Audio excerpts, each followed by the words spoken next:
काय म्हणताय मित्रांनो, पुन्हा एकदा तुमचं आपल्या ब्लॉगमध्ये स्वागत आहे. आज आमच्या कॉलेजतर्फे आयोजित केलं डान्स परफॉर्मन्समध्ये तुमचं स्वागत. पोरं पूर्ण नटून थटून आली होती आणि स्टेज सजला होता. आपण स्टेजवर चढलो, बघू म्हणलं काय चालू आहे इकडे मध्ये.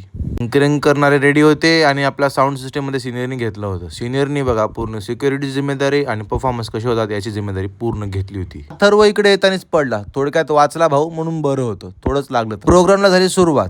आपले बाळमाने सरांनी येऊन इनॉग्रेशन केलं. हे नर्सिंग कॉलेज आहे की डान्स रियालिटी शो हेच समजत नव्हतं. दररोज हातात पुस्तक, आज हातात स्टेजची कमान. जे मुलं मुली रोज पेशंटची काळजी घेतात, आज त्यांनी स्टेजवर सगळ्यांची धडधड वाढवली. एवढी एनर्जी, एवढा कॉन्फिडन्स की स्टेज सुद्धा म्हणत होतं बस करा आता. पोरांनी भरपूर प्रॅक्टिस केली होती बाबा. एवढे कडक कडक परफॉर्मन्स होते. आणि बघा मागे आमचे ज्युनियर्स एन्जॉय करा म्हणून ते किती सॅक्रिफाईस करतात. बॅक स्टेजला थांबून ते गार्डिंग करतात कोणी आत येऊ नये म्हणून. आणि इकडे आमचे मावशा म्हणजेच आमच्या कॉलेजची मुलं, त्यांनी असा गेटअप केला होता की त्यांना बघून मावशाच म्हणणं. एक नंबर परफॉर्मन्स आहे बघा. ट्रॉफीज कोणाला भेटो ना भेटो, पण आधी आमच्याकडे होती. शेवटी बघू कोणाला भेटणार आहे ते ट्रॉफी. राहायला तिथे गेटअप मस्तच केला होता हॉररचा. एक नंबर. पोरी पूर्ण भिली होती. ते एन्जॉय करत होते. टीचर्स फुल ऑन एन्जॉय मध्ये होते. समोर कितीही चांगला परफॉर्मन्स असो, बॅक स्टेजला आमचा पोरांचा धिंगाणा हमेशा असतोच. मुलं असो की मुली, आज सगळ्यांनी एकच सिद्ध केलं, नर्सिंग स्टुडंट फक्त अभ्यासात नाही टॅलेंट मध्ये टॉप आहेत. हा फक्त डान्स नव्हता, हा आमचा जोश होता, आमचा आत्मविश्वास होता आणि आमच्या कॉलेजचा अभिमान होता. शुभम भाऊने काय परफॉर्मन्स केला. अचानक सरप्राईज, पण एक नंबर सरप्राईज होता भाऊचा. आज सर्वांनी स्टेज जिंकलं,